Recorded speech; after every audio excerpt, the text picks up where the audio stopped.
मुझे लगता है ना कि हम सबके लाइफ में एक फेज आता है जब हमें हर चीज जल्दी चाहिए होती है।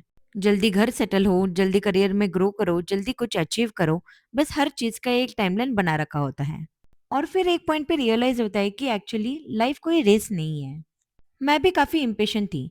मुझे लगता था कि अगर मैं किसी चीज के लिए जेन्युइनली एफर्ट कर रही हूँ तो उसका रिजल्ट भी मुझे इमिडिएटली मिलना चाहिए। But now I feel slow progress is also a progress. हर चीज को अपना टाइम देना भी ग्रोथ का ही पार्ट है। So hello everyone, welcome back to my channel यायूज लिविंग। कैसे हैं आप सब लोग? उम्मीद करती हूँ आप सब लोग बढ़िया होंगे। आपका स्वागत है एक नई ऑर्गेनाइजेशन वीडियो में। मैं अपने घर को एक साथ ही डीप क्लीन करने की कोशिश नहीं करती। जिस दिन एनर्जी और मोटिवेशन अच्छी होती है, बस घर का एक पोर्शन या एरिया चूज कर लेती हूँ और उसको प्रॉपरली क्लीन करती हूँ। इससे काम मैनेजेबल लगता है, धीरे धीरे घर भी क्लीन होता रहता है और सब कुछ एक साथ करने का प्रेशर भी फील नहीं होता है। आज एनर्जी भी अच्छा है तो फ्रिज को भी प्रॉपरली डीप क्लीन कर देते हैं। पहले देखते हैं फ्रिज के अंदर क्या क्या पड़ा है, क्या रखना है और क्या बाय बाय करना है। सारा सामान बाहर निकालेंगे और फ्रिज के अंदर जो रिमूवेबल अटैचमेंट है, जैसे शेल्फ, ट्रे, ड्रॉवर और कंपार्टमेंट, उन्हें भी केयरफुली रिमूव कर देंगे।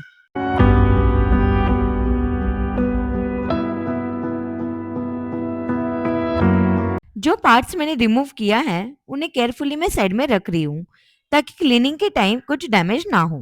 फ्रिज बिल्कुल एम्प्टी हो जाने के बाद एक एक करके सारे अटैचमेंट को प्रॉपर्ली वॉश और क्लीन कर देंगे, स्पेशली उसके कॉर्नर और एजेस जहाँ डस्ट या स्पिल कलेक्ट हो जाते हैं।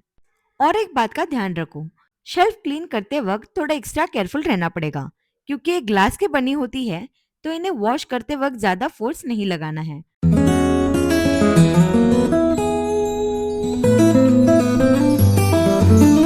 क्लीन होने के बाद उन्हें अच्छे से ड्राई होने के लिए साइड में रख देंगे। ड्रॉवर को भी कॉर्नर और एजेस तक प्रॉपर्ली क्लीन करेंगे ताकि वापस फ्रिज में रखने के बाद सब कुछ फ्रेश और हाइजीन रहे।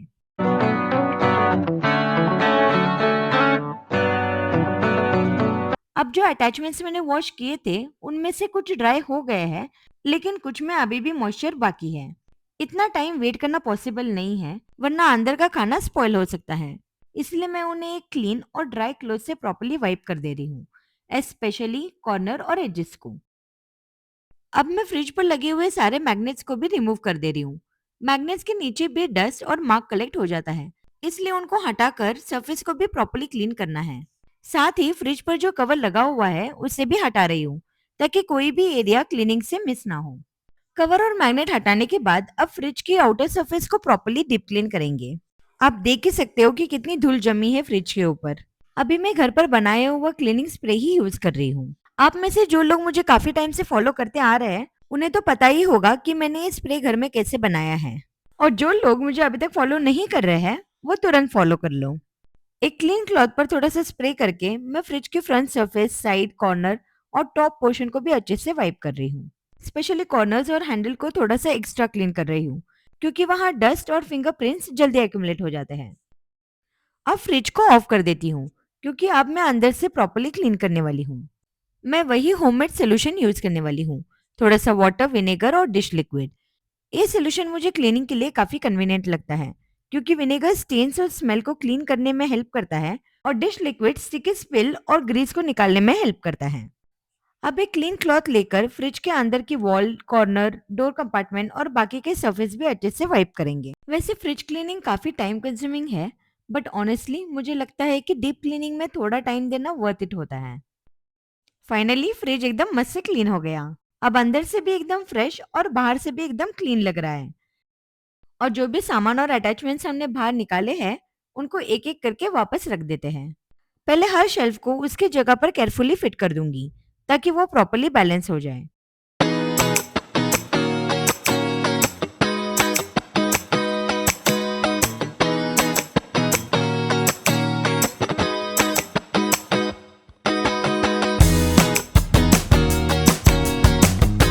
सारे शेल्फ और ड्रॉवर को प्रॉपर्ली प्लेस करने के बाद अब मैं इन पर मैट्स भी लगा दे रही हूँ।